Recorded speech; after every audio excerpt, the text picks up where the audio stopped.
श्रावण मास महात्म्य 21वां अध्याय। भगवान शंकर ने सनत कुमार से कहा, श्रावण शुक्ल पूर्णिमा के दिन वेदोत्सर्जन उपाकर्म होता है या पौष मास की पूर्णिमा तिथि उत्सर्जन की कही गई है। उत्सर्जन में पौष मास या माघ मास की प्रतिपदा तिथि या रोहिणी नक्षत्र कहा गया है। दूसरा समय अपनी अपनी शाखा के अनुसार उत्सर्जन तथा अपाकर्म दोनों एक ही समय करना उत्तम कहा गया है।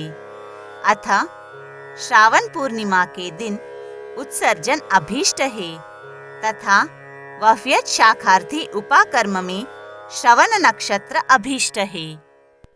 चतुर्दशी, पूर्णमासी या प्रतिपदा तिथि के दिन या जिस किसी भी दिन श्रवण नक्षत्र हो, उसी दिन ऋग्वेदियों का उपाकर्म होता है। यजुर्वेदियों का उपाकर्म पूर्णिमा में तथा सामवेदियों का हस्त नक्षत्र में होता है। उपाकर्म गुरु और शुक्रास्त रहने पर भी आनंद से करे। गुरु तथा शुक्रास्त में पहला उपाकर्म शुभारंभ न करे, ये शास्त्र का मत है। ग्रहण तथा संक्रांति आदि योग दुष्ट समय आ जाने पर दूसरे काल में करे। हस्त नक्षत्र युक्त पंचमी या भाद्रपद पौर्णिमा के दिन अपने अपने गृह सूत्र के अनुसार उत्सर्जन करे। मल मास के आ जाने पर शुद्ध पक्ष में करे। ये दोनों उत्सर्जन और उपाकर्म नित्य है। नियम द्वारा इनको हर साल करे।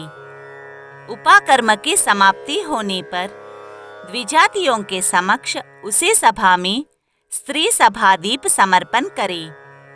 उसे आचार्य या अन्य ब्राह्मण को दे।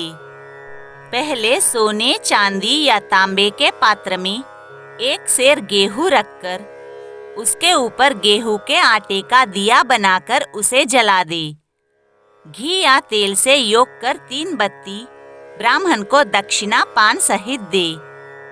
दिया तथा ब्राह्मण का पूजन कर इस मंत्र को कहे, ये श्रेष्ठ सभादीप दक्षिणा पान सहित देव देवार्थ के लिए दिया है।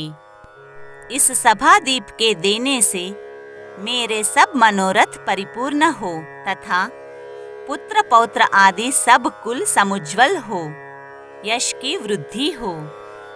इस तरह प्रार्थना मात्र से जन्मांतर में देवांगनाओं के समान रूप मिल जाता है। इस प्रकार 5 साल तक करने के बाद उद्यापन करे। यथाशक्ति भक्ति से ब्राह्मण को दक्षिणा दे।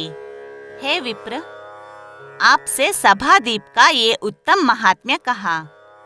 उसी रात में श्रवण कर्म कहा है। उसी के समीप सर्प बलि करे। दोनों कार्य अपने अपने गृह सूत्रों को देखकर करे। उसी तिथि में भगवान हयग्रीव का अवतार होता है।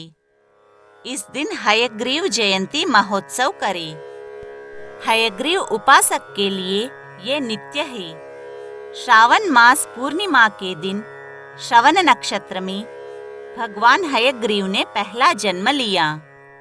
उसी समय संपूर्ण पाप नाश करने वाला सामवेद गाया।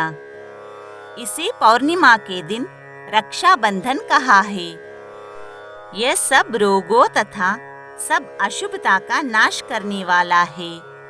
हे मुनि, इसके पुराने इतिहास को आप सुने। पहले इंद्राणी ने जय सिद्ध्यर्थ इंद्र के लिए इसे किया।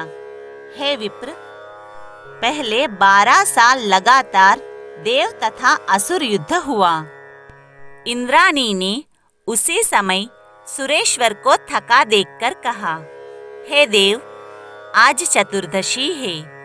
कल सुबह अच्छा होगा। मैं रक्षा करूंगी, जिसे करने मात्र से आप अजय होंगे। ऐसा कहकर इंद्राणी ने पूर्णिमा के दिन मंगल आदि कर हर्ष देने वाली रक्षा को दाहिने हाथ में बांध दी। इंद्र ने रक्षा बंधवाकर ब्राह्मणों सहित स्वस्ति वाचन किया। फिर दानव सेना पर चढ़ाई की। क्षण भर में प्रतापी इंद्र ने दानवों को जीतकर लोकत्रय में विजय प्राप्त किया। हे मुनीश्वर, आपसे मैंने ये रक्षा का प्रभाव कहा।